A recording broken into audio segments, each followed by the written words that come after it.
I'm quite enjoying the opportunity to study a wonderful book, chapter by chapter, with you. I hope you're enjoying it. I do recommend that you somehow get your hands on Man's Search for Ultimate Meaning by Frankl. It is on Kindle. I'm reading the Kindle edition. I think it's also worthwhile having the actual book. It's, again, one of those books that's easily available in used bookstores online. We were in chapter 3 called The Existential Analysis of Conscience. Uh, the first chapter had to do with the idea of the irreducibility of um, of spiritual phenomena, especially not reducing them to Freudian interpretation, and meaning everything is an instinctive drive, or Adler, for example, that everything is will to power. I don't think Adler is quite fairly treated here. I think his will to power is somewhat misunderstood.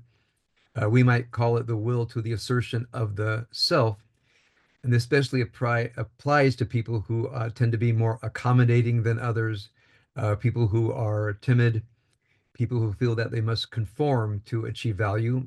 But again, I think it's the main point of chapter 1 was not to reduce what he calls spiritual instincts to some other drive. In chapter 2 is the spiritual unconscious. Again, he continues with the idea that there are, from his perspective, two basic kinds of drives, the more instinctive Freudian, and then what he will call the spiritual. And he also says in that chapter that the main distinction that we should look at in our inner lives is not between what is conscious and unconscious, which is more or less the standard fare of most psychology, which has to do with the bringing of the unconscious into consciousness.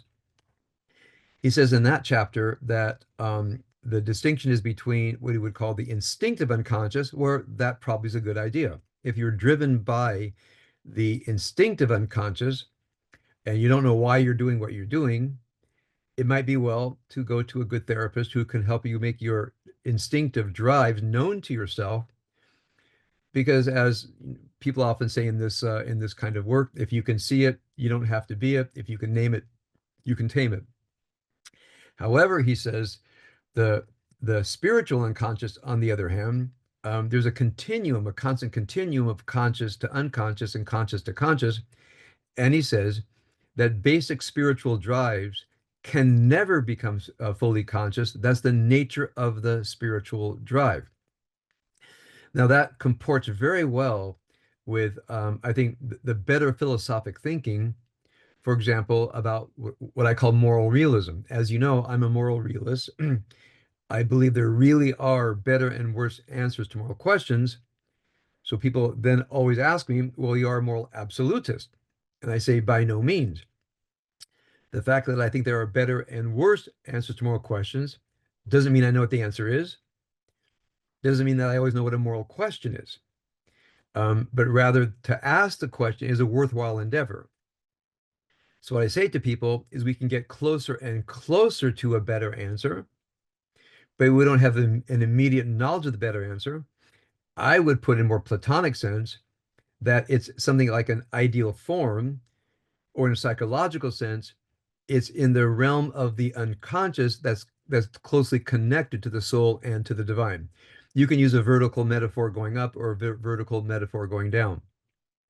So a moral realist is not moral absolutism.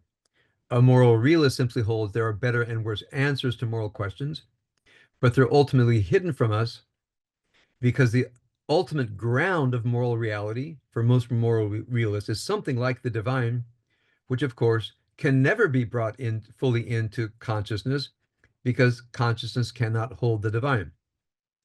If you are a moral realist, and the fact that you cannot define the ground of moral realism, that's just the nature of moral realism. That's a very important thing to know because people will often say to you, well, since you are believe there are better and worse answers to moral questions, does that mean you're a moral absolutist? It means you always know that there's a definite line between right and wrong? I say no.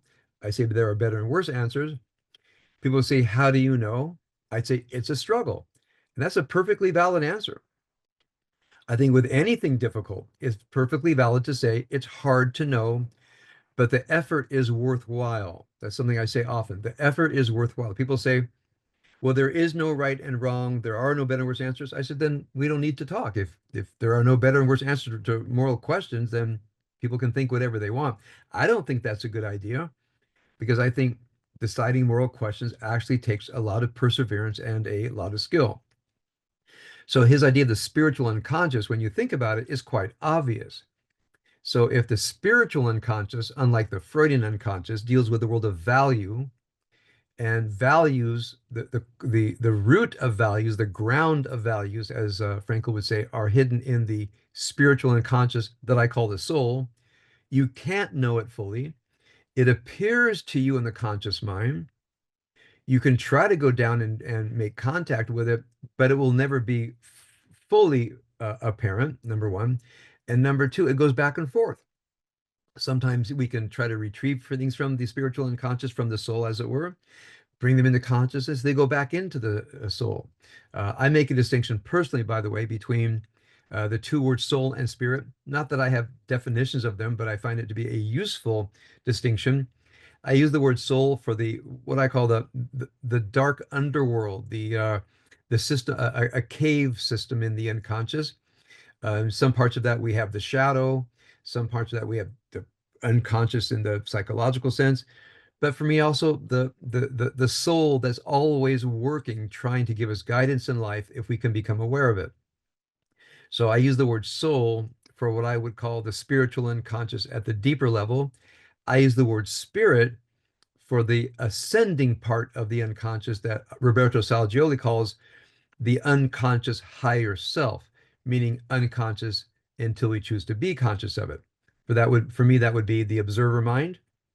The observer mind is unconscious until you deliberately make it conscious, which is not hard for most people.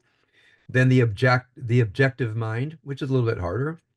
The truth mind, the rational mind, the truth mind, love, justice, truth, beauty, etc. So I use those words to describe higher levels of higher consciousness, and I use the term soul for a different kind of consciousness. They're both unconscious, but for me, in very, very different ways. Now, he doesn't distinguish between these, as far as I know. Maybe I'll discover some distinction later on. But I just want you to know that I constantly try to map Frankl's words onto my own terminology. And as I'm reading him, again, I'm really I'm really glad I'm reading him because he's filled out a lot of gaps in my own thinking. Let's go to the chapter. Um, the existential analysis of conscience. Existential analysis of conscience. So we just have to remember what he means by existential. It can be a very vague term. So anytime somebody uses the word, it's well to ask them what they mean. So existential here connotes the idea of a choice. Now, existential it is a term of choice and ultimate responsibility.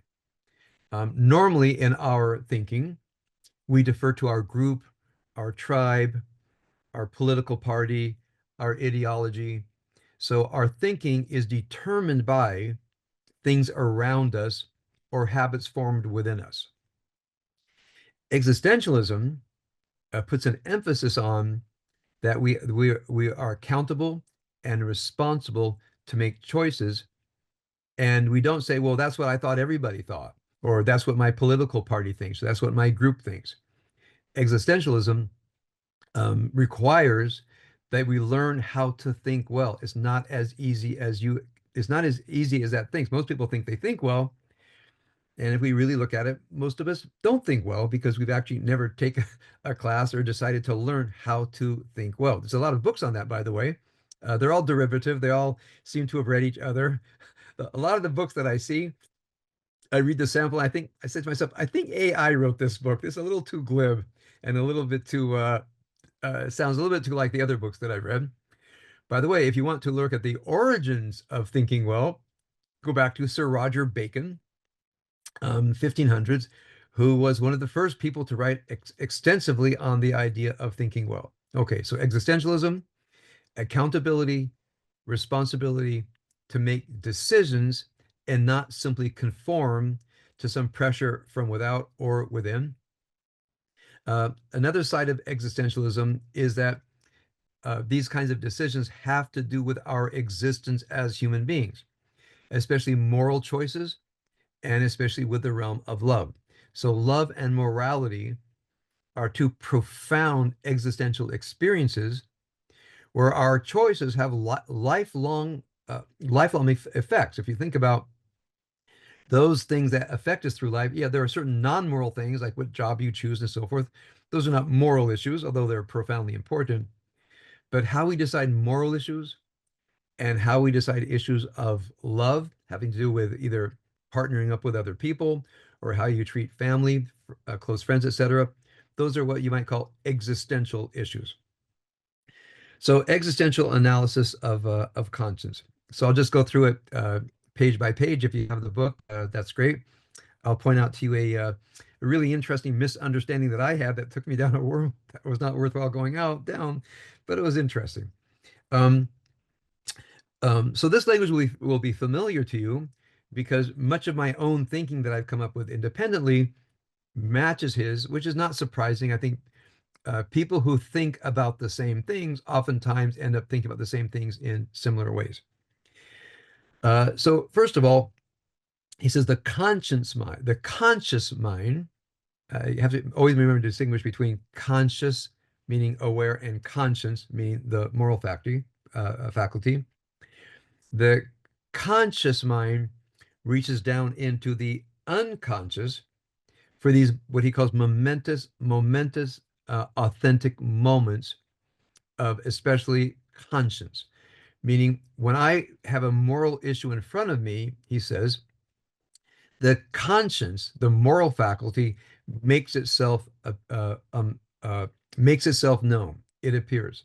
It is drawn out of the unconscious, you might say, by the catalyst, by the trigger that something moral, a moral question is afoot. Oftentimes, we don't voluntarily draw it out of the unconscious. It appears out of the unconscious. This is a moral question. Um, and it demands at its depth that we authentically answer the question, which means we don't defer to conformity. We don't defer to this is my religion, this is my political party, this is how everybody else I know things. It's an authentic existential question that we have to decide, and we can't defer to moral authorities. Ultimately, we're the only moral authority. In fact, that's actually a logical fallacy, the deference to authority. So if you think something and someone says, "Well, where'd you get that from?" You're supposed to say, "I got it from a book," as opposed to say, "Well, I thought it through myself." Oh, you thought it through yourself? Versus, "I have a book." Well, that's an argument from authority. The fact that you got it from a book doesn't prove anything one way or the other. Why? Because all the books disagree with each other. So the fact that all the books disagree, you are ultimately left with your own existential responsibility to think something through. And because the conscience, I'll call it the moral faculty, exists in the unconscious, it's therefore, he says, alogical or pre-logical. I like to say pre-linguistic. Let's think about that for a moment. Moral questions, you might say, the moral faculty, I think, is in the unconscious.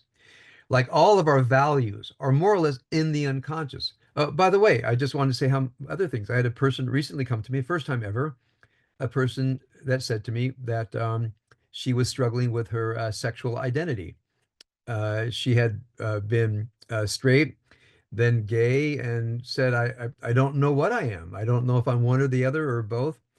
And could you help me? I said, I've a lot of counseling. I've counseled straight people and gay people and transgender people, but no one who's actually in a fluid state who wanted me to help them make a decision. And I said, that's exactly the kind of thing that is in the soul, which means I think one's identity is oftentimes delivered up from the soul. And once one's identity is delivered up from the soul, then the rational mind has to make sense of it. Now, when questions of value are delivered up from the soul, including moral questions, that's not the end of the discussion.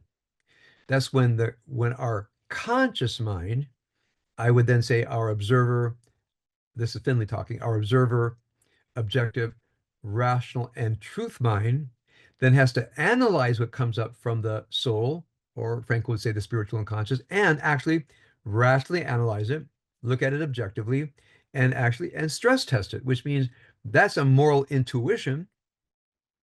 But not all intuitions are right just because they appear. Many moral intuitions arrive as compassion. Compassion is the start of a moral conversation, but it's not the end of a moral conversation.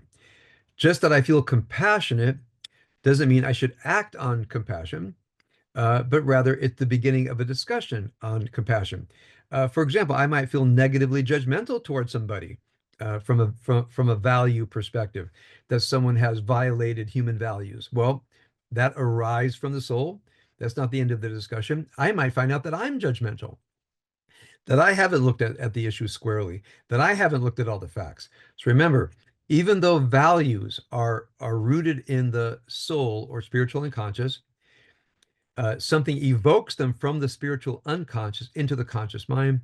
That's the beginning of the work of rational analysis, which always means examining facts, examining theories, and trying to come to some kind of rational conclusion for two reasons. You want to make sure that your moral intuitions are correct, number one. And number two, if you have to present them to another person. If you say, well, I think I'm right about this issue because I'm an intuitive person, you still have to persuade other people oftentimes. The person says, well, could you demonstrate to me why you think you're right? The person says, well, I just have an intuition. That's rarely satisfying to a person who disagrees with you. So I believe that we are required. I really do believe this. If you have a moral intuition that something is wrong or something is right, you have to demonstrate it to yourself rationally to make sure. Don't trust your intuitions. You start with your intuitions, don't trust your intuitions. And in order to persuade another person or stand to another person's inquiry of some kind of moral stand. So he says these things can never be fully explained rationally when the intuition arrives, but it can be justified rationally. Okay, so it arrives, you might say, from a pre-linguistic realm, but it can be justified, of course, in the linguistic realm. Now, from Frankel's perspective, why is it necessarily an unconscious? It might sound like an unnecessary question, but he wants to face it because what he's writing about, when he was writing about it, was so new. I mean, if you were reading this in the 1940s and 50s, in the face of the psychological movements of his time, this is radically new. That morality and all values rooted in the unconscious. Therefore, the unconscious is not only the realm of Freudian instincts, but it would call the drive to meaning. And remember, the drive to meaning at its core has just a few areas, and two of them are morality and love. And he refers to goes to some rather existential philosophical ideas, and here's one of them I really like. He says, when you look at the Freudian unconscious, what you might discover is the fact, for example, of sexuality. So sexual attraction presents itself as a fact. Now, it might be based on mother, father, things in the id that factually are there. However, moral intuition and love are not based on facts, he says, they're based on possibilities. So morality detects a possibility. Love detects a possibility. Conscience detects a moral possibility, which means I see a fact, I detect a moral possibility. He says, in the same way, love, let's say, detects another person that you might be attracted toward, and not only sexually, by the way. You must feel, I say, oftentimes people say here a chibur, some kind of connection. Well, do you want to act on this connection? Is this a soulmate? I remember something I read a long time ago in the Midrash that says there were only 600,000 souls at Mount Sinai, but there are vastly more people than 600,000 souls. And so sometimes when you meet somebody and you feel a connection, it's because you shared a soul at Mount Sinai. I think it's a wonderful thing because we all know Sometimes you meet people and you just feel a spiritual connection. Now, you don't know what to do about it. You don't know if there's something else going on. I mean, something in the realm of, let's say, of id, of the Freudian instinct, right? Or is there a spiritual connection? And if there is a spiritual connection, you still don't know what to do about it. I mean, I don't think we should act on it every time we feel a connection to somebody. That could get very awkward and very weird. However, it presents itself as a possibility. So possibilities, moral possibilities, and you may say possibilities in love. We truly detect a possibility. Then, of course, the rational mind has to assess it. He says a few other really beautiful things about morality. He says, with the moral intuition, and I really like this part. So I'm really glad I read this because when I studied ethics, my doctorate's in religion dash social ethics, so I studied moral philosophy. When one studies duty ethics, there's a heavy dose of Kant, that categorical imperative. When Kant tries to make sense of what duties we have, what our obligations are, he says you ask yourself, is any other reasonable person similarly obligated? Okay, the so-called reasonable person theory. Or when I feel a moral obligation, make a law so that every other person in this circumstance would have to do the same thing. Now, these are tests, meaning it comes from an intuition. But if I think I should do something, more or less what I'm saying is every reasonable person should do this thing. Okay, that's one way you test it. Or would any other reasonable person do it? So he's more or less saying that's okay for reflection. It's the same thing with utilitarian analysis. As most of you know, utilitarian is the greatest good for the greatest number. So as you consider something, you say to yourself, well, is this the greatest good for the greatest number? I've never known a person faced with a moral dilemma, maybe except for Sam Bankman-Fried, who got it notoriously wrong, who thought greatest good for the greatest number. By the way, how did Sam Bankman-Fried, the cryptocurrency fiasco, how did he get it so wrong where he ended up going to prison for 20 years? Because he said, um, if I take from one company and borrow this for another company and do these also financial shenanigans, and then devote money to political causes, this is Talmudic reasoning, ultimately I'm creating the greatest good for the greatest number. Okay, so I can cheat, lie, and steal as long as I'm doing the greatest good for the greatest number. Well, he went to prison for that. So doing the greatest good for the greatest number is suspicious to begin with, because that does not give you the license to break the law.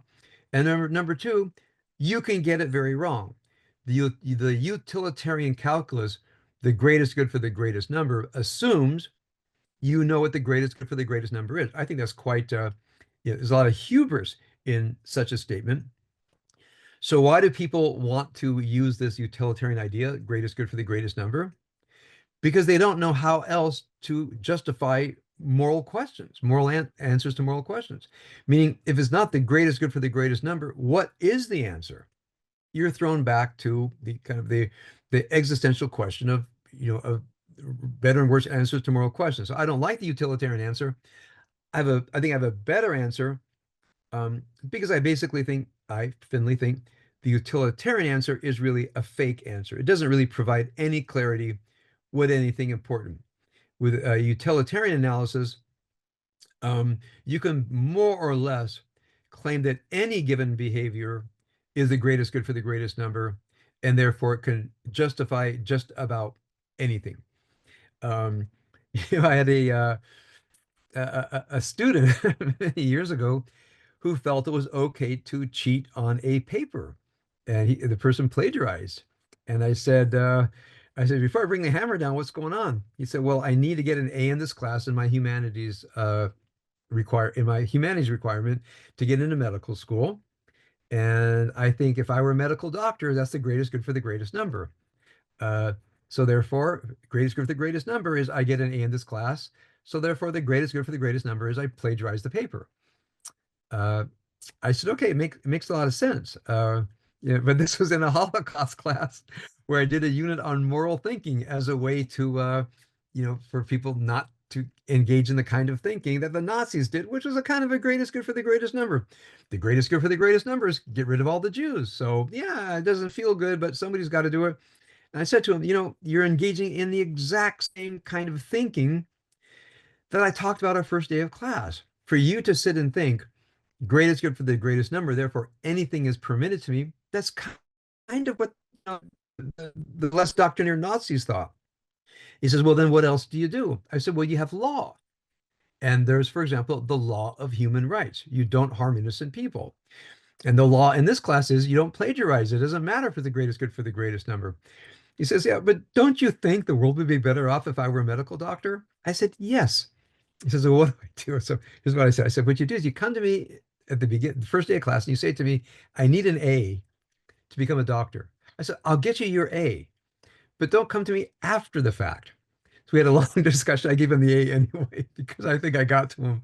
I think that was A. I think he was going to be a great doctor. I think it was the greatest good for the greatest number, but I'm put him through hell to get it. I'm an easy mark when it comes to this scam called education and grading people, and everything has to be done in 15 weeks. That's a whole other discussion. But he was really earnest and a good guy and just didn't have a humanities brain. He had a science brain. So we had a long discussion. In that long discussion, I put him through enough pain that I think he earned the grade in the class. All right, that's between me and God on Yom Kippur. If you don't like it, you can shoot me an email and bawl me out. All right. So I really like the idea that the moral imperative is usually in a case. If I find that I need to take moral action, I'm not thinking about a whole class of cases. I'm thinking about this individual case, which means I confronting a moral case. I'm really not interested in moral law. So I might want to engage in a Kantian analysis after the fact, but in that moment, I'm not thinking of a Kantian analysis. I think to myself, what ought I do? So remember, moral cases are always about an ought. What ought I do, which addresses a possibility. And he brings in here this Heideggerian term, this very mysterious Heideggerian term that he's making less and less mysterious as he goes on, the Heideggerian term Dasein. Dasein. So if you ever see this, Dasein, this is the subject in Heidegger's book, Being and Time, Sein und Zeit. And, if everybody says, well, what do you think Dasein means? Well, the German Da means being, Sein means it means there, Sein means being there. Yes, it's the name of a book. But there's a lot of depth in that word because Dasein means being there in a moment where there are existential decisions to be made. That's why Heidegger took this German word Dasein, which I think the average German didn't really think about it. That's broken down into two words, Dasein, being there. So Heidegger think, well, where are you being there? You are in a human situation where you are accountable, responsible, and decisions have to be made. Remember, this is another way back in chapter 2 that Frankl talks about these moments is the deciding person. What it means to be Dasein, being there, is being there and deciding, fully accountable, fully responsible for the decisions you make, and therefore, and everything that comes from that, meaning highly conscious, highly aware, fully aware of the forces outside of you, inside of you, that are propelling you toward one kind of decision or another. Now, so he brings up love in this part, and I'm really glad he did. As I was reading the chapter, I said, well, what about love? Because, justice I get. That's part of my four of love, justice, truth, and beauty. He says, love also. He says, when let's say love as a passion arrives, it can arrive out of the id, which means it can arrive just as passion, and that might dress itself up as love, which is true devotion, eternal love. I think of that song from the early 1960s, Will You Love Me Tomorrow? Yeah, it might start out as love, but will you love me tomorrow? Uh, so he's asking, how do you know, eros, which is id, and love, which he thinks is a spiritual value, and therefore it takes a good deal of reflection. And by the way, I think that's one of the most important things that especially young people have to sort out because I have strong feelings of love, is it suggesting that I have sex with this person, or is it suggesting that I have formed a lifelong covenantal commitment with this person? That's a really important thing to sort out. So that's where we have to take the intuition of love and examine it rationally, so we don't mislead ourselves and other people. So again, we have to go down into the unconscious depths to recover its source, bring it up into the conscious mind, and then examine it so that we don't make mistakes. I was really happy with the third part of this chapter where he brought up art. So he fulfilled love, justice, and beauty, where he says all art functions the same way, whether it's poetry, whether it's cinema, whether it's sculpting, whether it's music, any other kind of art. And as I was reading this, I really wanted to talk about martial arts because I've been a martial artist my whole life, and then all kinds of sports. I mean, if you've ever really gotten into the higher level of athletic performance, now I'm a plugger. I've never at a high level, but I was a high level for a hobbyist, and it really felt like mastering an art. So even running is an art. Weightlifting is an art. There are things that the outside observer says, "Oh, you're just walking fast, or you're just, fooling around the weight room." Anybody who sacrifices for excellence is engaging in some kind of art form. Whether they get to the point of artistry or not, they're engaging in an art form. And so, by the way, I think that every person should engage in some kind of art form. Whether you get really good or not is not the question, but the question is, are you sacrificing time? Are you sacrificing energy? Are you honing skills? When you hone skills, it changes your brain. So again, you might not achieve Olympic level or professional level excellence, but your brain is changed by committing yourself to some kind of excellence in your physical body. And by the way, I think the search for truth, for philosophic truth, and I've spent a lot of time, training my brain for excellence in intellectual matters, as have many of you. So I think this word excellence, I think, is a word that he doesn't use. I mean, it's a word only used in our culture since I think the 70s. I think the drive for excellence is a drive that comes out of the soul. The quip I put in my Shabbat thought is, watching movies is pleasurable, making movies is art, ideally. And therefore, making a good movies requires a drive toward excellence by all hands. Um, let's see. Um, so here's my long. So there's a term at the in my Kindle book. He says, it says, somatopsy shik, tomasate shik id. I said, somatopsy. Never heard of somatopsy. So I looked it up. The word doesn't exist. I said, it's a rare word. And shik, it sounded like a kind of like a cool German expression. Somatopsy chic id. They just broke up the word somatopsychic, meaning psychosomatic. But my wondering about somatopsy chic, I thinking about what that meant. I broke holes in my brain, and it actually took me to some interesting places, like chic, psychosomatic.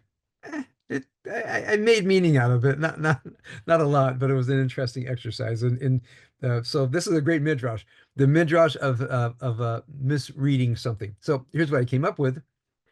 Um, Psychosomatic illnesses can be chic, can be in fashion, can be stylish, which means there are trends in psychosomatic illness. If everybody else is catching it, then you catch it to fit in with the group. It kind of fit in with the chapter. The main takeaway here is, I think, a really productive way in thinking about moral issues. Morality begins as an intuition. Morality, like all values, are in the realm what he calls the spiritual and conscious. I call the soul. They arrive up into the conscious mind, and then the conscious mind engages in an evaluation, observer mind, objective mind, rational mind, truth mind. so that you can verify it to yourself that you have a valid thought and you can present the validity of this thought to others. He moves into love, which again, I think is a really important exercise. The fact that you feel something, it might be a passing feeling, or it might be a feeling that is the foundation of a covenantal commitment. Two very different kinds of feelings. But again, we have to engage in some kind of rational analysis to ask ourselves, is this the beginning of a covenantal commitment, or is this a passing feeling? Two different kinds of actions are required out of that. And I think it's the same thing with art. Um, Sometimes you might have a desire to produce and you say to yourself, well, is this a fantasy or is this a daydream? Or am I willing to give some kind of art, hours and hours of my time and energy to master the art to the degree of my envelope? Or is it just a cool thing I like to do, but I'm not serious about it? And as well, I mean, I never say repress a fantasy, which it'd be cool doing that thing. So engage in the fantasy. But the minute I say, well, I think I really want to do it, I have to examine this fantasy and ask if, using the language of Roberto Salagioli, is it a fantasy or is it incipient will?